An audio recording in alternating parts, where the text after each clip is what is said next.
Shay still hadn't come to terms with the fact that she'd shown up at the bar at all, and here she was, in his room.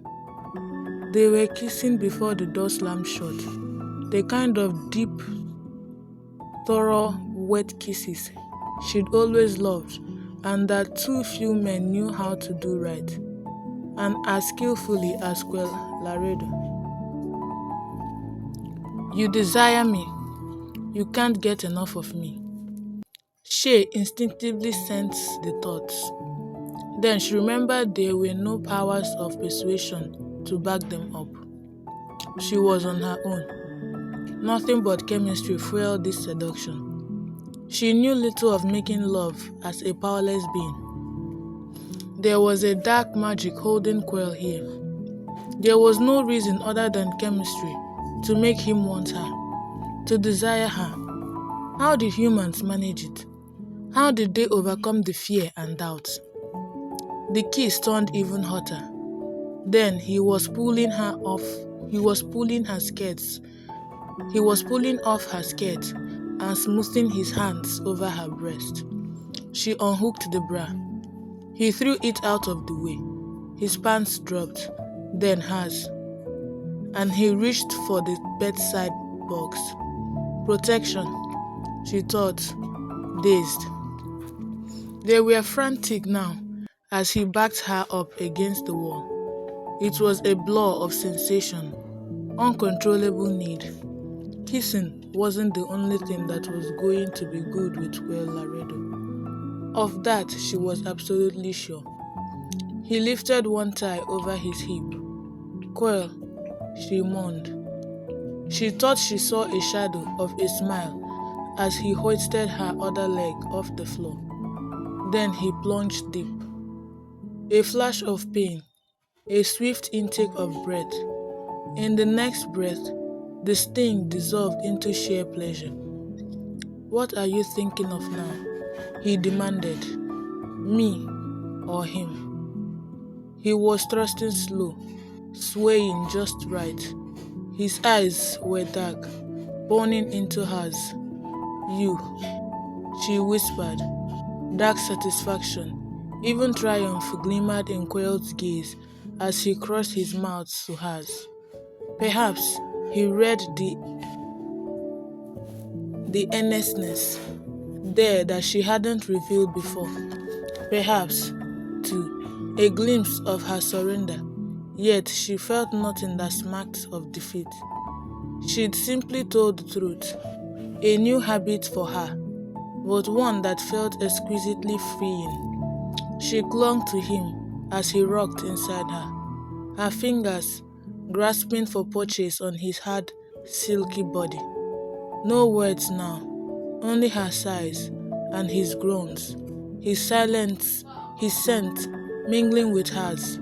Her human body was a gift. The pleasure it brought her was intense. Sex had always been good, but never like this. Never like, oh.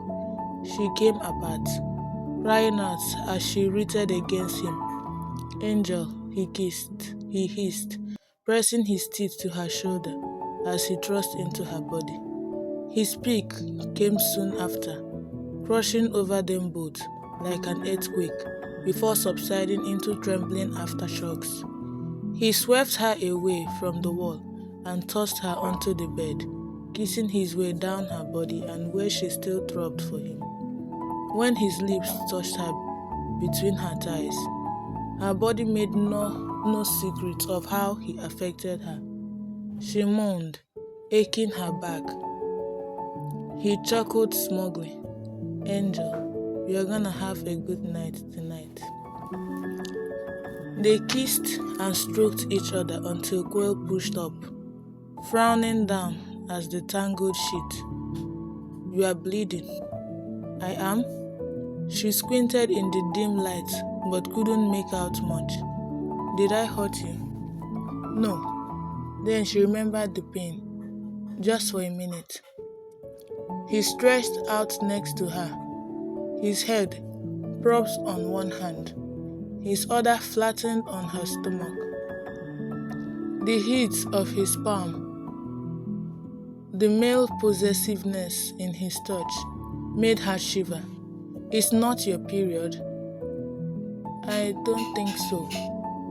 Could this body menstruate? The other bodies hasn't.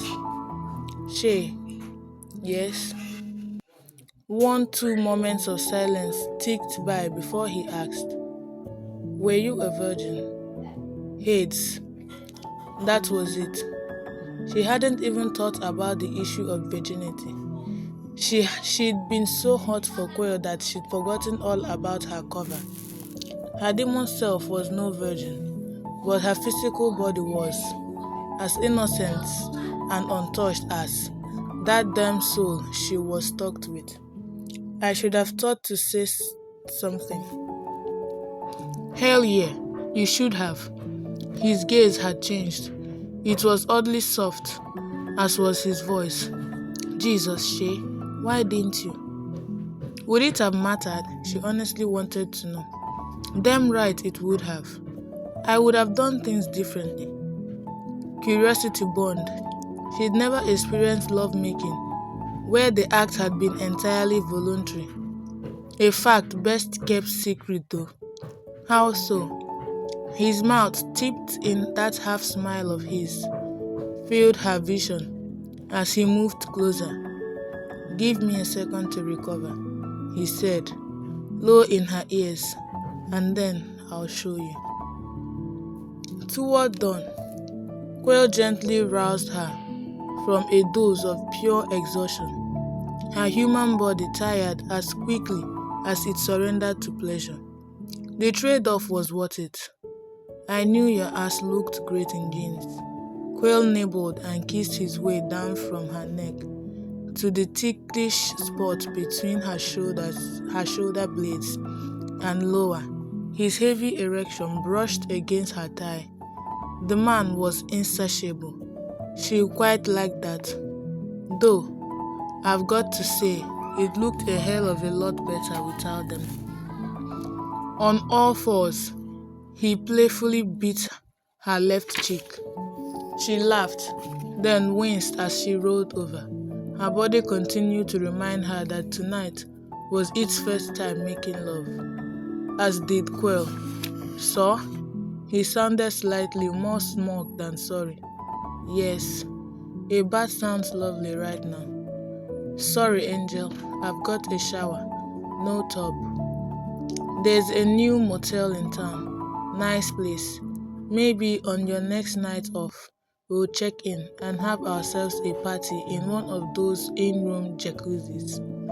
His words shattered the lovely spell she'd been under all evening. There wouldn't be a next time. Bad bugger. What had she been thinking, coming here tonight? She should have said no to the drink. She should have stayed close to the faithful's home.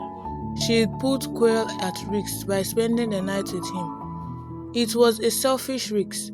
Even if she hadn't planned on it going this far, Lucifer was all too good at discovering her affinity for anyone and anything and taking it away.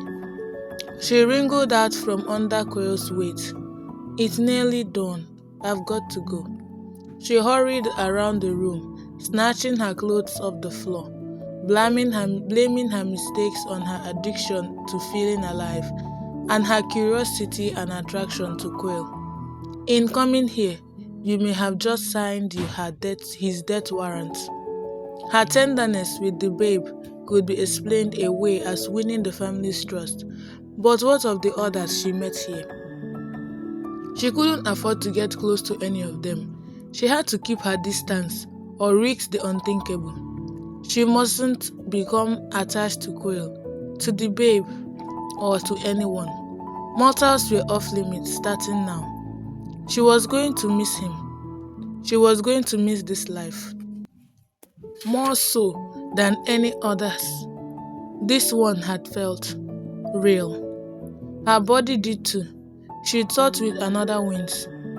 Her other bodies had all been virginal. Why hadn't they stung like this one did? Maybe it, too, like this life, was real. The realization froze her in place.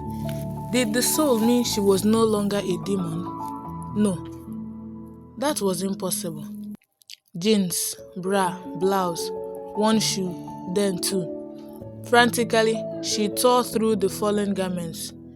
Did you see my panties? Popped up on one elbow in bed, glorious in his unself-conscious nakedness. He twirled her tiny undergarments in his fingers. Come and get them, Angel. His blue eyes danced with devilish mischief of the sexual sort, reminding her all too much of Swift River the last time she saw him, the night he died. At your hand, she. Lucifer would make her kill Quail too. She thrust out her hand. I have to go, Laredo. In a move so swift she hadn't time to react. He caught her hand, yanking her across his body. She battered at him, pushing him away as he kissed her, kissing her until she melted into the embrace. It did take long at all to thaw her. She could almost taste the smile she was certain curved that self-satisfied mouth, a smile she sensed faded as he rolled her under his body and gave her a kiss as tender as any she'd ever experienced. When he finally lifted his head, cradling her face in his hands, he was reluctant for their lips to part. No one, not even the men she'd persuaded to love her, had ever kissed her quite like that. That's my parting gift to you, Angel, he said quietly. A little something to remember me by. I will remember you. With that vow, a shiver ran through her. Always. Suddenly gruff, he pushed her waded-up panties into her hand. Shower, get dressed, whatever you need to do. Cinderella, I'll walk you home. Cinderella? Yeah, I gotta get you home before your couch turns into a pumpkin. As long as you leave a glass slipper behind, we are cool. Are you accusing me of babbling? Hey, you are the teacher. You know your fairy tales better than I do. Actually, she didn't. Of course, Cinderella, the glass couch. He gave her a strange look. Slipper. Right. She bit her lip before she revealed more of her ignorance. There were many details of being a modern human that she didn't know. She'd never thought she'd be staying here as long as she had. She hadn't banked to meet Quirrell, Laredo. He shook his head at her. If it takes me the rest of my days, I'm going to figure you out.